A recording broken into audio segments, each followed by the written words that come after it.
Welcome to Building Birmingham Together, a show about Birmingham's business leaders' successes, failures, and lessons learned to encourage you to remember that dreaming is free, but the hustle is sold separately. I'm your host, Kim Lee, founder and CEO of Forge. Building Birmingham Together is brought to you today by Forge. Forge is Birmingham's first professional co-working space located in the heart of downtown Birmingham at the Pizitz Building. With private offices, open workspace, as well as meeting and event space, Forge is the place where small business owners, entrepreneurs, and remote workers come together, meet new people, and get work done. If you would like to find out more about Forge, you can visit workatforge.com to schedule a tour directly on our website. Today on Building Birmingham Together, we have Tommy Mayfield. Tommy is the co-founder of Wyndy. He founded Wyndy with his wife, Ginger, after they had their second child and became exhausted from the common methods that we all use as parents to find babysitters, which most often is at the last minute. Wyndy is a platform that uniquely combines trust and technology, enabling parents to easily connect with background checked college students in a way that benefits everyone. So, Tommy, welcome to this show. Thank you so much for being here today. Yeah, thanks for having me. Absolutely. So, before we get started and hear your story about Wyndy, I'd love for you just to share with us a little bit about your family and your stage of life and what's going on with y'all. What your family looks like, which leads to explaining about Wyndy and how y'all got started. Sure. Yeah. I'm a native of Birmingham, grew up here, went to Vanderbilt for undergrad, up in Nashville, and met my wife, Ginger, there. She is a native of Chattanooga, Tennessee. We spent some time in DC and then 3 years in Charlottesville when I was in law school and moved back here in 2009. So we've been back in Birmingham since then and have started a family. We have two daughters who are now 10 and 8. So growing up fast. So They are. Oh my goodness. It's so fast. Wow. So tell us about what Wyndy is, and then just a little bit about how Wyndy came to be. sure. You did a pretty good job of covering it in the intro. I know, but there's so much more. Yeah, so sort of the elevator pitch on Wyndy is that it's a mobile app that makes it really easy for parents to find, book, and pay vetted, background checked college babysitters. And really, what I think sets us apart, as you kind of alluded to, is really two things. When we started back in late 2016, early 2017, we knew that if we were going to be successful, we had to build a platform that parents like us could trust. So Mm-hmm. trust has always been kind of the first and most important thing in what we do. And so we've kind of gone about engendering that trust with parents really in three key ways. The first is all of our sitters are full-time college or graduate students at trusted local universities. The second is our vetting process. So to be a Wyndy sitter, you have to apply online. That's a process where we verify students' enrollment, ask them questions, conduct a video interview, and run them all through a background check before they can access the app. And then the third piece of trust is sort of the features that we built into the app. So we have filters where you can browse Wyndy profiles. And if you're a parent who says, I'm really interested in having a UAB nursing student who's involved in XYZ activity, you can essentially hit three buttons and find all the sitters who meet your unique preferences. We also have a social connections component. So, you and I as parents can connect on Wyndy.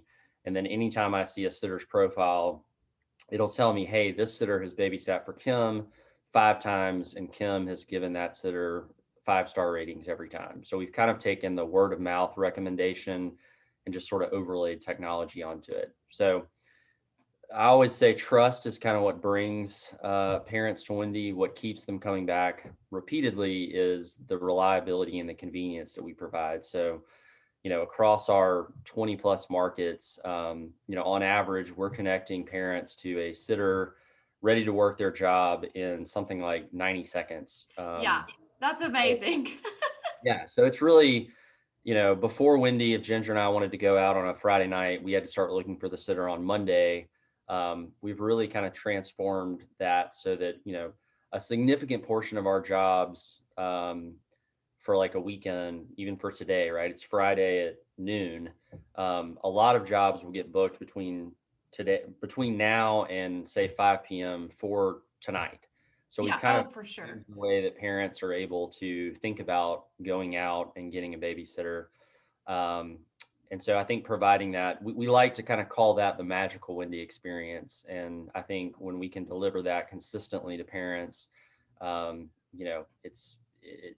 it is magic for them. So Absolutely. So, uh, our kids, our oldest was old enough to start staying home with our younger kids. In our mind, she was old enough. So we did not we have used Wendy a couple times with our small group for church, but as far as our family, we never did experience the magic of Wendy, but we did experience. We usually did not plan going out on Fridays. On Monday, it was usually like Friday at 10. Murray would text me and be like, "Hey, do you want to go do something tonight?" It's like, "Sure." So then it starts the sending out the text messages to like the 10 babysitters that we love, waiting for them to respond. And when they don't respond or can't do it, then it's like sending out text messages to all of our friends. Okay, I need a sitter for tonight.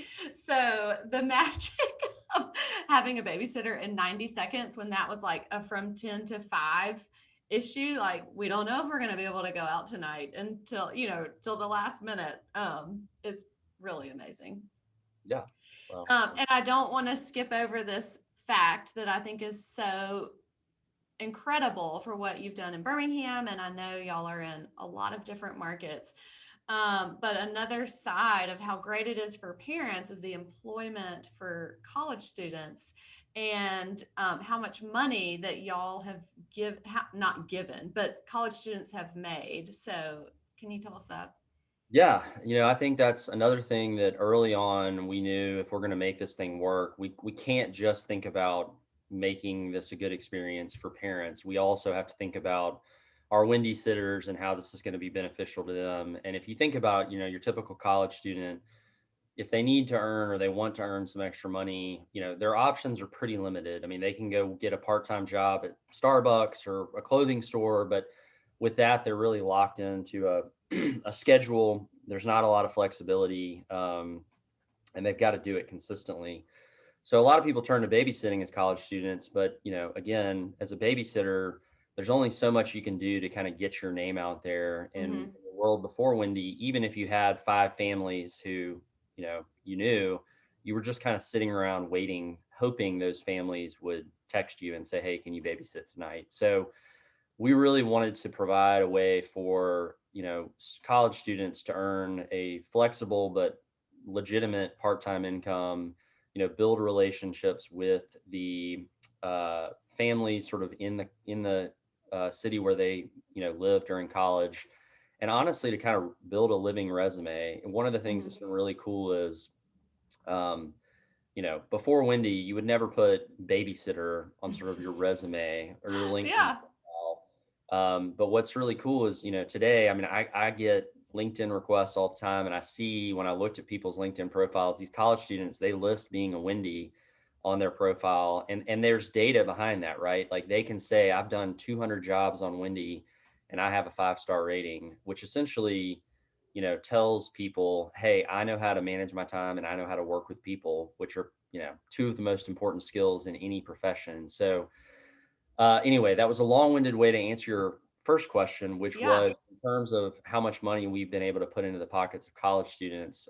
In Birmingham and Nashville alone, we've put over $3 million into the pockets of college students, since we started. So it's been, really rewarding to kind of see how we're, empowering students. And we've had some really cool stories about students who were able to do things they otherwise wouldn't have been able to do, or I mean even some students who said I would have had to drop out of college because I couldn't have afforded it but for Wendy. So that's been a really fun kind of part of this journey. So I know you have to get the question a lot, and I'm sure it was a question I had, and I know others have to have it too. Is so how you keep parents on the Wendy app and not just circumventing like, oh, we got this good sitter. Let's like, how do you keep them there instead of them just taking the sitters and getting their personal information and booking like that schedule or hiring them on their own? Yeah, no, it's a great question, and it's definitely one that's been circulating from the very beginning. Yeah. It's nice to be kind of 3.5 years into this and have, hard data to sort of Mm-hmm. answer the question. And the data tells us, we have really healthy retention rates. I think the reason for that is kind of going back to what I was saying earlier, the experience that we're delivering to parents um, is not just 10% better than texting your list of sitters. It's when it works right, it's 10 times better. Mm-hmm. And so I think that's part of it. I also think the users who really value Wyndy from the parent perspective are often busy dual income working parents who really they value their time and convenience over a few dollars. Mm-hmm. It's kind of like, I've had Uber drivers in the past who said, "Hey, here's my card. Next time you need a ride, just, text me." And I'm like, why would I do that? I don't care about saving $3 on my Uber ride. I just want to be able to press a button and I get what I need. So Right. I think that's part of it too, is kind of understanding who our target audience is. And then, the other thing is, I think even if you are, you meet a Wyndy and you really love that person. I think for a lot of parents before Wyndy, there was this perception that there must only be 5 good babysitters in Birmingham because that's Mm-hmm. all I can find, Right. and so I think as parents begin to use Wyndy, they may have Sally, their first Wyndy job, and they're like, "Gosh, Sally's great. Let me get her number." And then they try to text Sally. Well, Sally's not available or Sally doesn't respond. And so they're basically right back to the problem that we Mm-hmm. built Wyndy to solve. So then they hire Annie and they have Annie and they go, "Annie was just as good, if not better than Sally." And so the more they kind of get familiar with Wyndy and have the experience of Wyndy, the more they realize like there's actually 500 great babysitters right around me. I just didn't have access to them until now. So I think when we can sort of educate our users about all those things, they tend Mm-hmm. to they tend to want to stick with us. Yeah. I know. When you told me that oh well, Annie's just as good as Sally, that's when it really is like, oh yeah, that makes perfect sense. You're not just stuck with your five.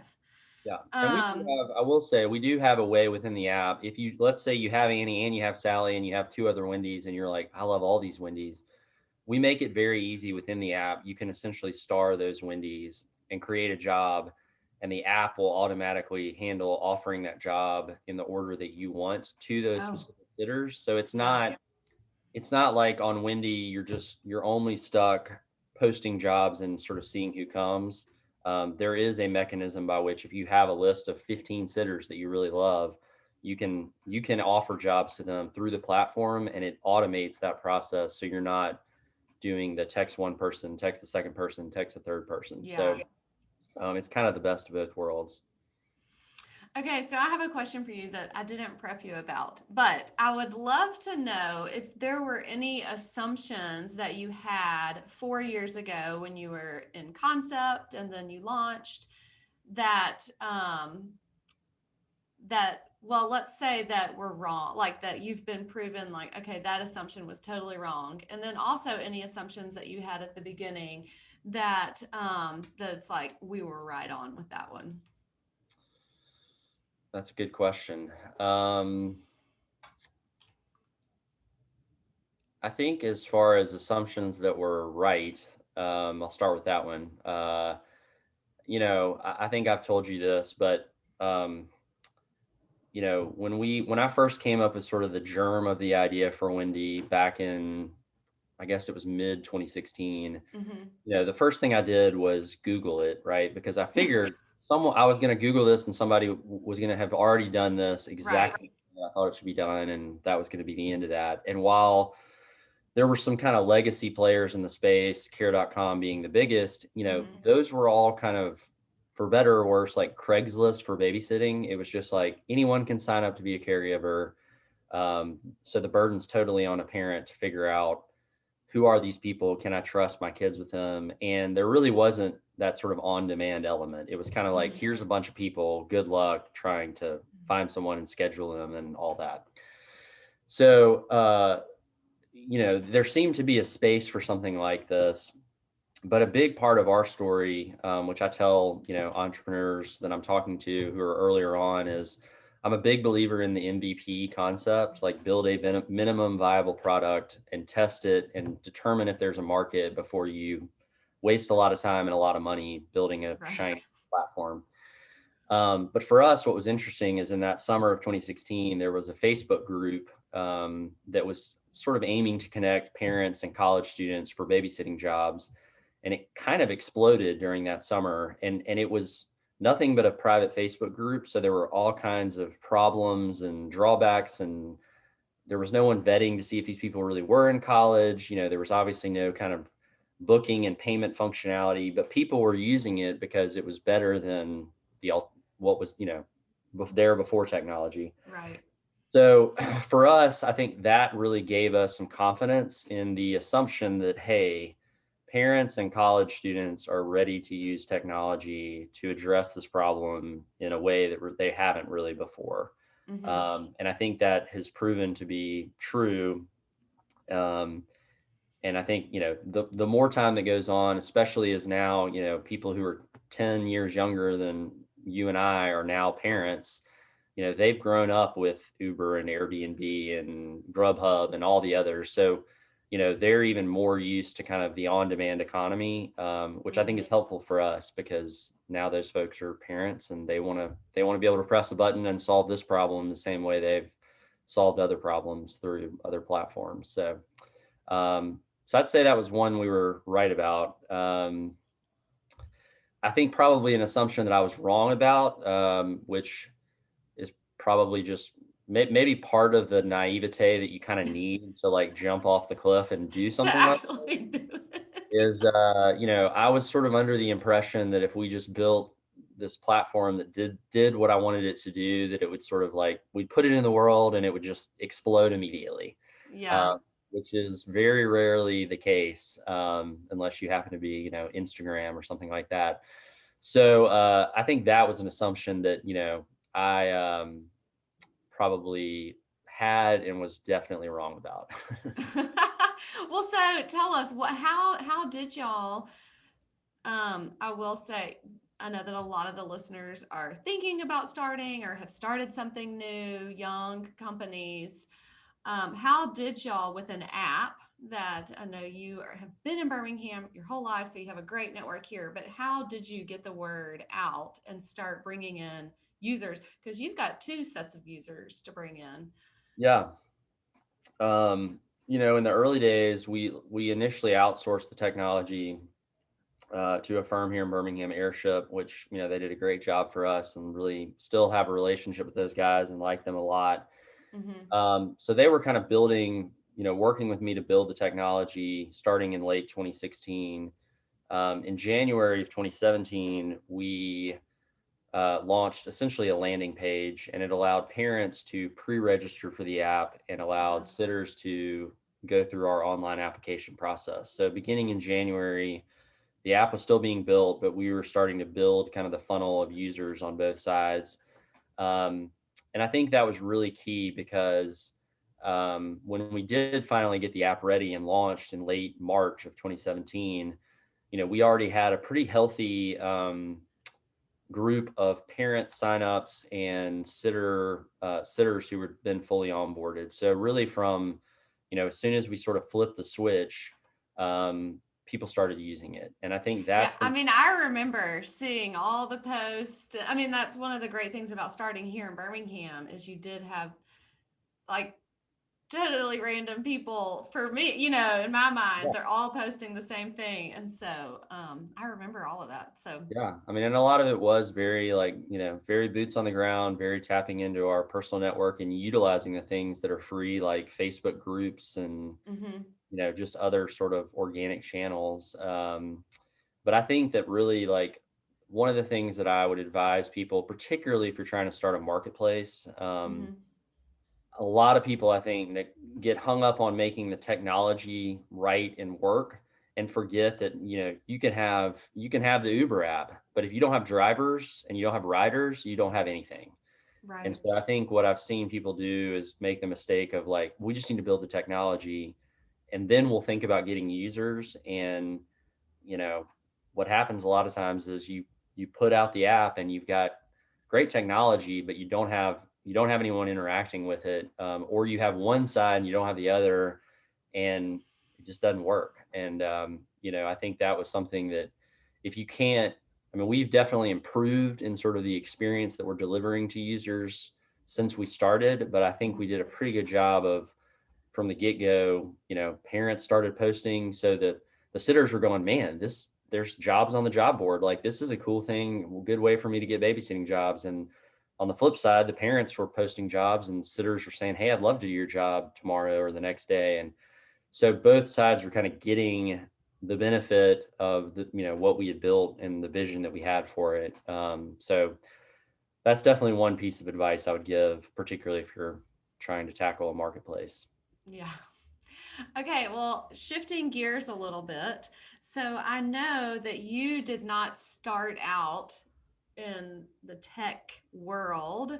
Yeah. You were a lawyer and you mentioned you went to law school, had a great job in law.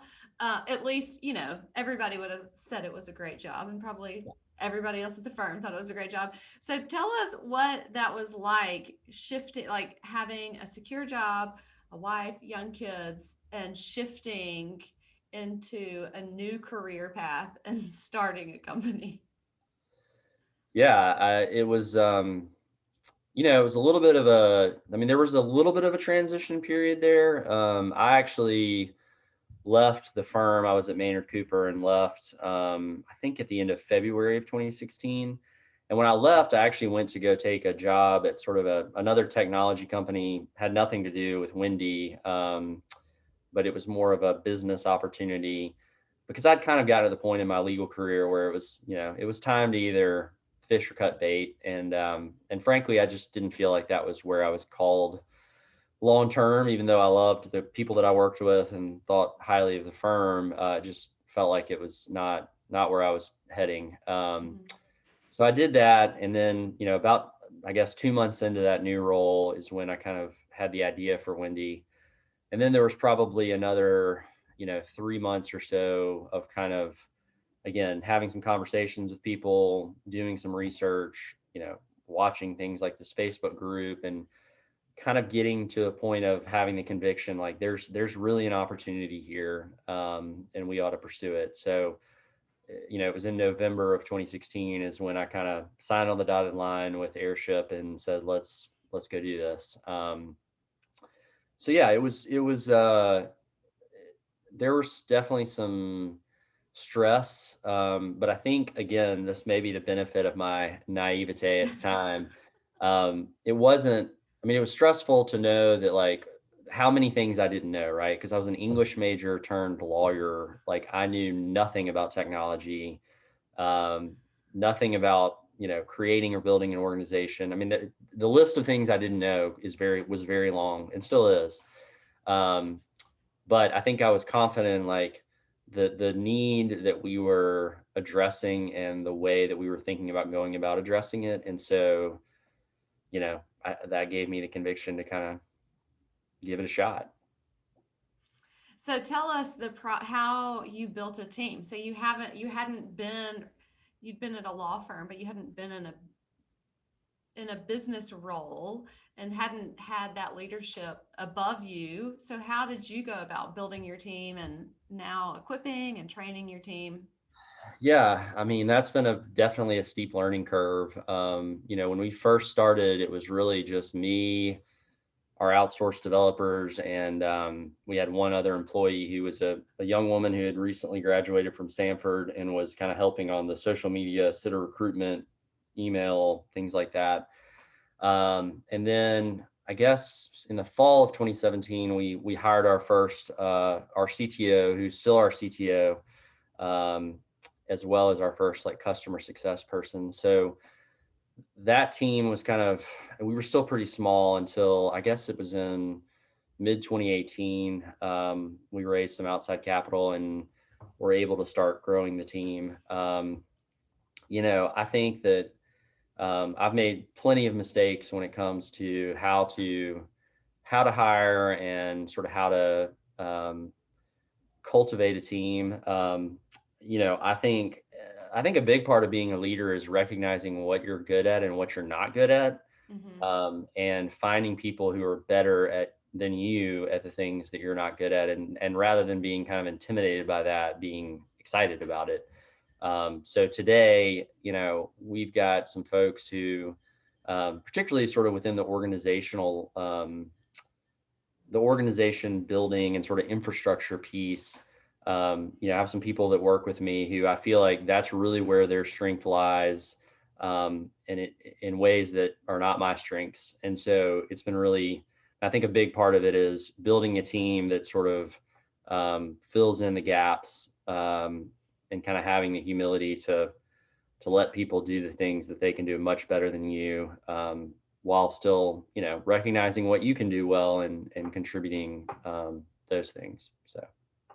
So, what was the hardest thing for you to let go of, to hand off to somebody and say, okay, I'm letting go of my control here. I'm going to give it to you? Yeah, I think the hardest thing, and I wouldn't say that I've totally handed it off, but again, I Hmm. think a big part of what I think we have to do um, is sell people on kind of the vision for what we're building and the messaging around that. And on the Wyndy side of things, messaging the right way to parents and messaging the right way to our sitters. And I'm not a marketer, but I am someone who, my training has helped me in terms of being good at the written and spoken word. And so Right. I think, it's very easy to say, like, we've got an app that connects parents and babysitters. Lots of people have had this idea before. Lots of people have tried it. I think a lot of what it comes down to is one, you got to actually be delivering. You got to deliver the right experience, but then you've got to communicate what it is that you're delivering effectively. And that's something I've been pretty passionate about for the whole time. And in the early days, again, I was wearing every hat. So I was responding to every customer email. I was the one who wrote every marketing email. So I've had my hands in that for a long time. And as we've, built the team, I've been able to take a lot of my hands off of that piece, but it's always been one that I have been really passionate about. It's like, how do we talk about Wyndy and what we're about as a company and as a product and those kinds of Mhm. things. Okay, and so now we've talked a lot about Wyndy, but you are not just the founder of Wyndy, but you also have started in 2019 another company called Allison.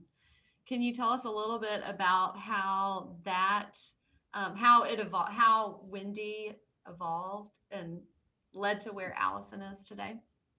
Sure. So, really from pretty early on in the Wyndy journey, we started having people reach out to us and say, Wyndy's great. I'd love it if there were sort of a Wyndy that could do substitute teachers or elder care or, nurses or whatever it may be.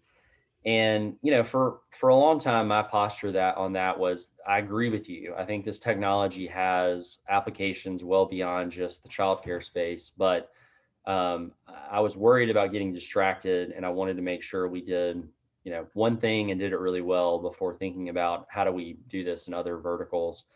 So that was kind of my default position for the first few years.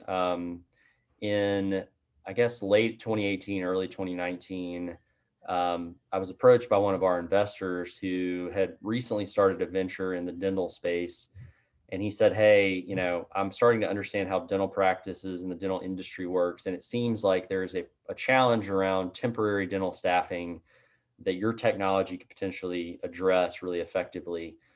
So we started kind of kicking that idea around in early 2019, and then in the spring, we met a woman named Allison Springer, who was a former hygienist, had started her own business, 10 or 15 years ago, essentially doing what Wyndy does, but in the temporary dental staffing space and with zero technology. So her business was, if you're a dental practice and your hygienist called in sick, You pick up the phone and call Allison. Allison sends text messages to her network of hygienists and says, "Hey, Susie's coming to your office tomorrow to fill in for you." And she built that into a really successful small business. But without technology, she'd sort of hit her ceiling on scale. Right. Um, so we saw an opportunity there, and so in mid 2019, we ended up acquiring her business, bringing her on as part of our team, and starting to build out a new platform that could service that industry. But not just, we didn't want to just build a dental marketplace. We wanted to build a technology that would have the ability to scale into all these other verticals. So we've built the platform in sort of an industry agnostic fashion so that, while we're working on Wyndy and we're working on Allison, if in 6 months we were approached by the right person who said, "Hey, I want to do this in the substitute teacher space or the nursing space," we've got technology that we could sort of quickly spin up an additional vertical and either, do a licensing deal with that particular player, or if it made sense, do kind of another partnership type arrangement. But yeah, so that's been really fun. We've now kind of gotten the platform to a place where our existing dental practice clients and our existing sort of pool of service providers are using it and having a really great experience on it. So it's kind of that same vision, right? We want, if you're the dentist whose hygienist, texts you at 6 a.m. and says, "Hey, I just woke up with the throw up bug," like we can deliver you the magical, "Hey, I post my job on Allison. I have 4 service providers. I can review their qualifications, see how many jobs they've worked on Allison, and get somebody there in the next 3 hours." Like that's what we're trying to do in that space. And really our sort of longer term vision is to think about kind of building what we like to call the skills economy. So, we all know about the gig economy. It's kind of Right. anybody can pick up food or deliver groceries. We're trying to sort of take that concept and apply it in sort of places where you have a higher degree of skill, but you still need someone to show up at a particular time and place to do the work and add the value. So.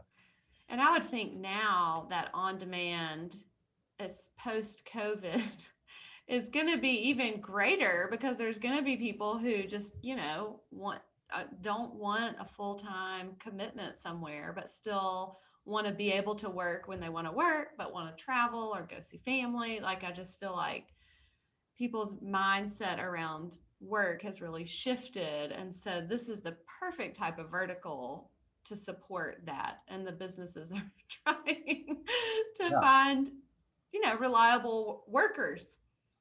For sure. I think especially in the dental space, there's kind of been this binary: you either work full time for a practice or you have to work full time for kind of a temp agency, because, if you're a temp agency and you don't have technology, you can only manage so many people. So Right. if I have 40 people to manage, I want all of them to basically be full time. Mm-hmm. But again, with our technology, we would love for every hygienist in Alabama and beyond, when we get there, to be on Allison, because the app, you can go in and set up your own availability. So if you're, let's say your office is closed on Fridays, you can set the app up to where it says, "I'm available on Fridays," and you don't have to do anything else. The app will send you text messages when there are available jobs in your area on Fridays. And if you want to take them, great. If you don't, that's fine. So, providing that kind of ease of use so that folks who otherwise may not want to go through all the rigmarole of, working for a temp agency, if they've got these skills, they can utilize them. And, they may want to work every day one week and then take that money and go on a week-long vacation. And that's Yeah. kind of the flexibility they have through our platform. So. Okay, so the title of this podcast is Building Birmingham Together. So, what role do you see that Wendy, Allison, your organization as a whole, plays in building Birmingham Together? And then, where do you see your areas of growth for businesses to really buy into this idea that we are all working to build Birmingham together? Yeah, that's a great question. I think, one of our kind of part of our mission statement at Wyndy is providing Wyndy team members with rewarding careers. And we always note this internally when we talk about it. It doesn't say rewarding careers at Wyndy. Mhm. Obviously, we want to provide that to team members, and we would love for, the team members who are great to stay with us for as long as we're around. But, our mission really is to create people who are going to have rewarding careers. And even if Wendy's just kind of the first chapter or one chapter in that story. And so, my hope would be that in 5 years, we have multiple team members who've spent time with us, who've added value, and who've learned skills that they can then take and go start their own business, Mhm. or join another startup where they can add that same kind of value. So I think that mentality, I think, is important, and hopefully one that lots of companies here in Birmingham have. Um, so that's one thing. The other thing, I don't know if this is responsive to your question, but I, you know, part of it may be the lawyer and the English major in me, but I've thought a lot about how a lot of what we do in the startup community is about storytelling. Mhm. We've got to tell the story. I've got to tell the story to people so that they'll come work for me. I've got to tell the story to investors so they'll give me money. I've got to tell the story to customers so they'll come use our product. So much of that is integral to what we do, and I think that applies at kind of a macro level as well. Right. Seeing uh, more startups get started, more startups having large successful fundraising rounds, as we've seen recently. All of that stuff I think is part of us as a community telling a story. And I think if enough people, can kind of tell the story and believe in the story, it tends to sort of be a self-fulfilling prophecy. Yeah.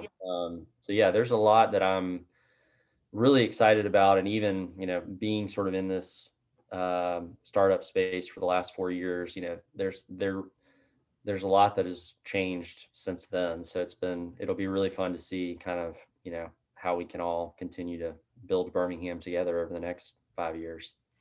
Well, and you can even see the effects that that storytelling and continuing to tell the story has had just with the Birmingham Bound program and the people who are, seeing it and believing it, who probably would have never thought about moving to Birmingham, and just the collective effort of us all sharing and promoting. I love that. Um, okay, so one last question that I like to ask everybody is what are some lessons that you have learned through this journey that impact the way that you run your organization or just your day to day life as a business owner?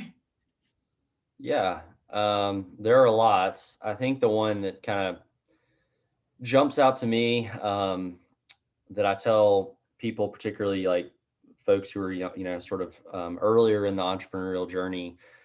I think to be successful at building a startup, you've really got to have kind of a balance between uh, confidence and humility. So, you've got to have the confidence that you sort of have an insight that others don't have, and that you can sort of look ahead and see a world that is going to exist that doesn't exist today. And that's something that you have to have a certain level of courage and conviction about, because there are plenty of people who would tell you like that's not going to work, or that's a dumb idea, or whatever it may be. Yeah. So I think that confidence is really important, but I think you've got to temper that confidence with humility in terms of being open to learning from people um, who've gone before you, who've done this successfully. Listening to your customers. Again, I think it's easy for you to kind of sit in your garage and say like, I've got this idea and everyone's going to love it. Um, but being able to like step away from that and listen to customers and say, actually, they love some of this, but they really don't love this. And I thought they would, so we need to do something different. Things like that. Um, I think is really important. So, that's something that I try to continue to bring to the table, as a leader, is kind of, I want to have confidence about the vision of what we're doing, but also be willing to, receive input and incorporate that into trying to build what we're trying to build. So Hmm. Okay, I have three rapid fire questions that I didn't warn you about. Okay. So one is, and just because I love to hear this, I think other people do too. But one is, what are like your top two books that you recommend business wise for people to read? That's a good question. So I would say recently, uh, Traction is Uh huh. one that I read recently. We're sort of implementing the EOS system organization wide, so that's been a really interesting one. Trying to think about what other books I've read recently. This isn't a book, but actually, I will say this. Well, actually, I'm going to give you two things that are not Okay. books. Okay. Two podcasts that I listened to really Well, early that on. was the next question. So you Oh, just led shoot. right into it. Yeah, one book is good enough. That's I'll give right. you a podcast.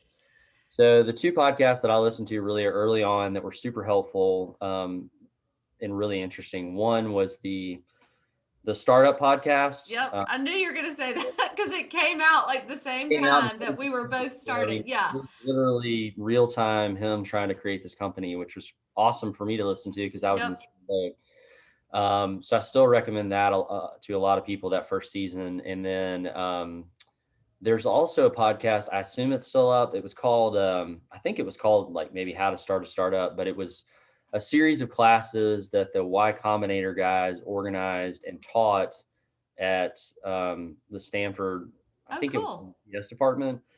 But they had, a ton of like big names that you would recognize from, Facebook and LinkedIn and all kinds of other folks who would come in and talk about specific topics related to startups.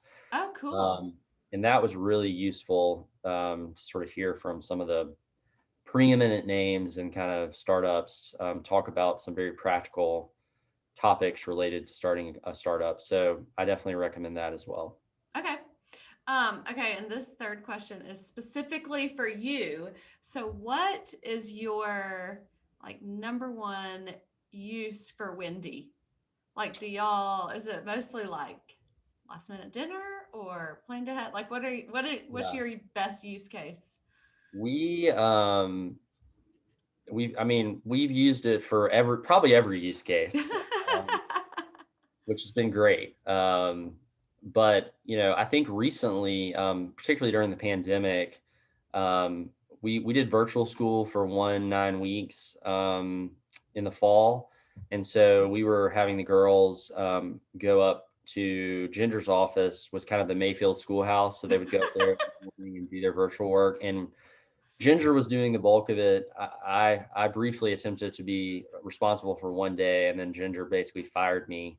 Uh, but we had a Wendy who we connected with, who did that for 2 days a week. So she was Oh, wow. girls in the morning, taking them up to do their virtual school, and bringing them home in the afternoon. And she has kind of become like almost part of our family. So we still use her regularly, not all the time. Like again, because of it's nice to be able to just post a job and get somebody. Right. But in terms of kind of like regular couple days a week, we Mm-hmm. typically hire her, and so it's been really cool to get to know her and just see how much the kids love her. I mean, our youngest daughter she's from Kentucky, and our youngest daughter is now obsessed with the state of Kentucky because of Charlotte. Um, so that is something that I think we've not. The pandemic created some opportunities to do some things that we probably otherwise wouldn't have done.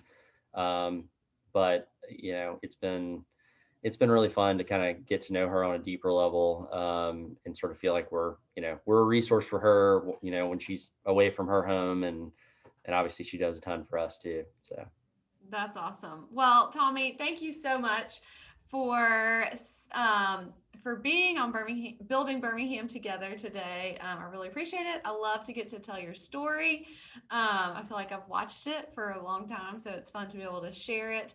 If y'all would like to get in touch with Tommy, information is in the show notes, and also Wyndy.com if you are a parent and you are desperate for consistent sitters, or if you're listening and you'd like to be a sitter, you can also go to the website and find more information and sign up there. So thanks, Tommy. thanks again. All right. Yeah.